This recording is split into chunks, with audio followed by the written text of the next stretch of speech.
Price lord. ನಮಗೆ ಕರ್ತನ ರಕ್ಷಕನೂ ಆಗಿರುವಂತಹ ಯೇಸು ಕ್ರಿಸ್ತರ ಅತಿ ಪರಿಶುದ್ಧವಾದ ನಾಮದಲ್ಲಿ ನಾನು ನಿಮ್ಮನ್ನು ವಂದಿಸ್ತಾ ಮತ್ತೊಂದು ಸಂದೇಶ ಜೊತೆ ನಾನು ಮುಂದೆ ಬಂದೀನಿ. ದೇವರ ಹಸ್ತವು ತಾನೇ ಕಳೆದ ದಿನವೆಲ್ಲ ನಿಮ್ಮನ್ನು ನನ್ನನ್ನು ಆತ್ಮಿಕವಾಗಿ ವಾಕ್ಯಗಳ ಮೂಲಕವಾಗಿ ಬಲಪಡಿಸಿ ಚೈತನ್ಯಗೊಳಿಸಿ ಜೊತೆಗಾರರಾಗಿದ್ದು ನಡೆಸ್ತಿದ್ದಾರೆ.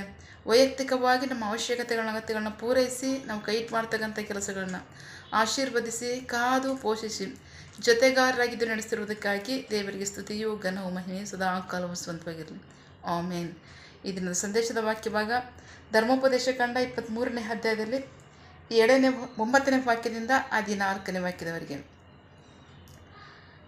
ವಾಕ್ಯ ಭಾಗದ ಶೀರ್ಷಿಕೆ ಯುದ್ಧ ಕಾಲದಲ್ಲಿ ಪಾಳೆಯವು ನಿರ್ಮಲವಾಗಿರಬೇಕು. Deuteronomy chapter 23 words 9-14. Keep the military camp clean.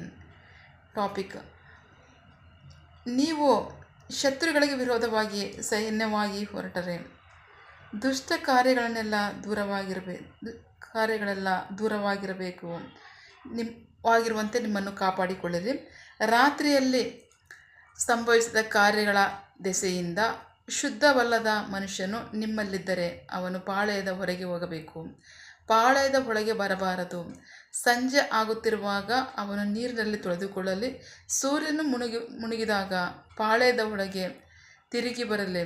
ಇದಲ್ಲದೆ ನೀವು ಮಲ ವಿಸರ್ಜನೆ ಹೋಗಲು ಪಾಳೆಯದ ಹೊರಗೆ ಸ್ಥಳವಿರಬೇಕು. ನಿಮ್ಮ ಆಯುಧಗಳ ಜೊತೆಯಲ್ಲಿ ಕಬ್ಬಿಣದ ಸಲಾಕೆಗಳಿರಬೇಕು. ನೀವು ಮಲ ವಿಸರ್ಜನೆ ಮಾಡುವಾಗ ಅದನ್ನು ತೆಗೆದು ಮುಚ್ಚಬೇಕು. ನಿಮ್ಮ ದೇವರಾದ ಯೆಹೋವನು ನಿಮ್ಮನ್ನು ರಕ್ಷಿಸುವುದಕ್ಕೂ ನಿಮ್ಮ ಶತ್ರುಗಳನ್ನು ನಿಮ್ಮ ಮುಂದೆ ಒಪ್ಪಿಸಿಬಿಡುವುದಕ್ಕೂ ಪಾಳೆಯದ ಮಧ್ಯದಲ್ಲಿ ಸಂಚಾರ ಮಾಡುತ್ತಾನೆ.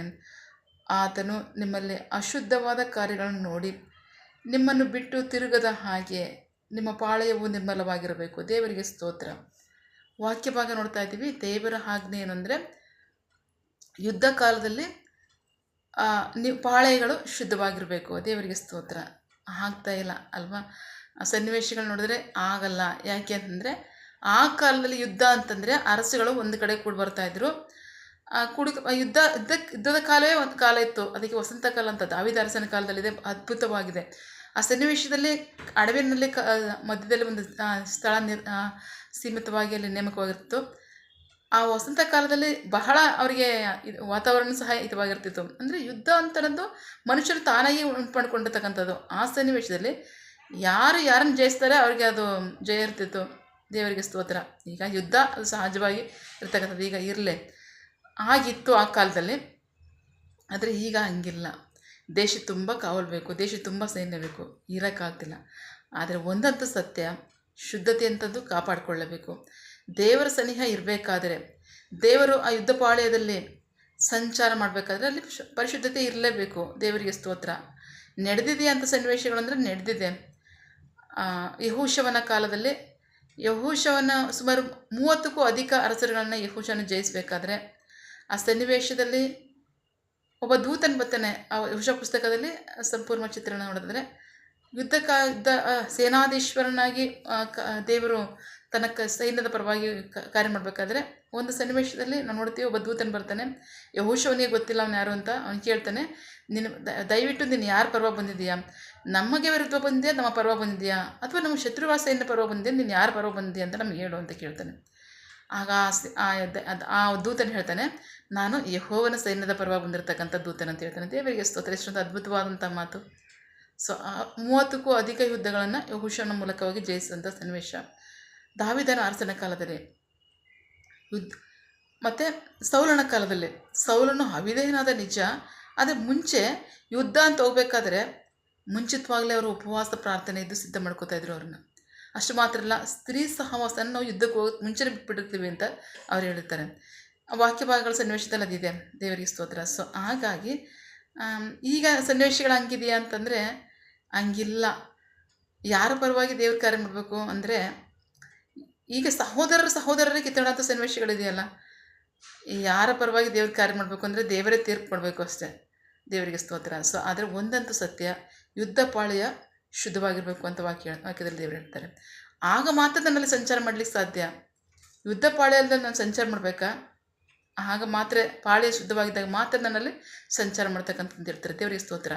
ಪಾಳೆಯ ಶುದ್ಧವಾಗಿರೋದಾದರೆ, ಪ್ರಾರ್ಥನೆಯಲ್ಲಿ ನೀವು ಇರೋದಾದರೆ ನಿಶ್ಚಯವಾಗಿ ಕರ್ತನಲ್ಲಿ ಸಂಚಲನ ಮಾಡ್ತಾರೆ. ಕರ್ತನ ಸಂಚಲನ ಉಂಟಾಗುತ್ತೆ. ಅಷ್ಟು ಮಾತ್ರ ಅಲ್ಲ, ದೇವರು ನ್ಯಾಯಕ್ಕೆ ತೀರ್ಪು ಮಾಡ್ತಾರೆ. ದೇವರಿಗೆ ಸ್ತೋತ್ರ. ಸೊ ಹಾಗಾಗಿ ನಂಬಿಗಸ್ತರಾಗಿ ವಿಧೇಯರಾಗೋದರೆ ವಾಕ್ಯದ ಆಶೀರ್ವಾದ. ಆಮೇನ್. ಪ್ರಾರ್ಥಿಸಿಕೊಳ್ಳೋಣ.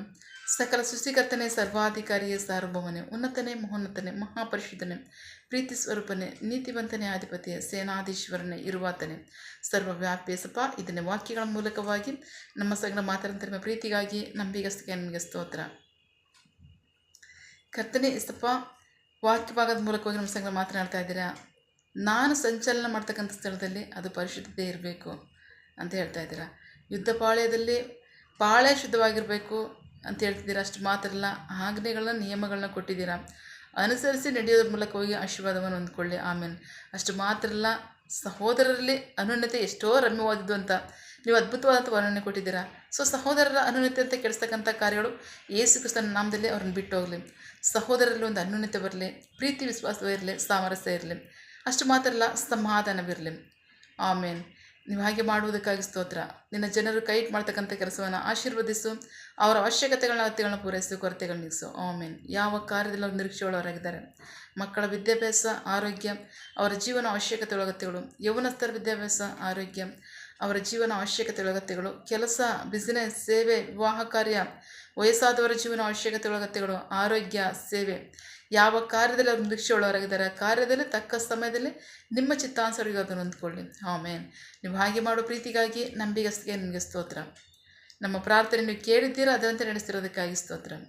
ನಮ್ಮ ಪ್ರಾರ್ಥನೆಯನ್ನು ನಮ್ಮ ರಕ್ಷಕನಾದ ಯೇಸು ಕ್ರಿಸ್ತರ ಅತಿ ಪರಿಶುದ್ಧವಾದ ನಮ್ಮದಲ್ಲಿ ಪ್ರಾರ್ಥಿಸಿ ನಿಮ್ಮ ಪಾದಗಳು ಸಲ್ಲಿಸಿ ನಾವು ಬೇಡಿ ಹೊಂದಿದ್ದೇವೆ, ನಮ್ಮ ಜೀವ ತಂದೆ. Amen. God bless you all. ದೇವರು ತಾನೇ ಇದರ ವಾಕ್ಯಗಳ ಮೂಲಕವಾಗಿ ನಮ್ಮ ಸಂಗಡ ಮಾತನಾಡಿದ್ದಾರೆ, ನಮ್ಮನ್ನು ಆಶೀರ್ವದಿಸಿದ್ದಾರೆ. ಆಮೇನ್. All the best.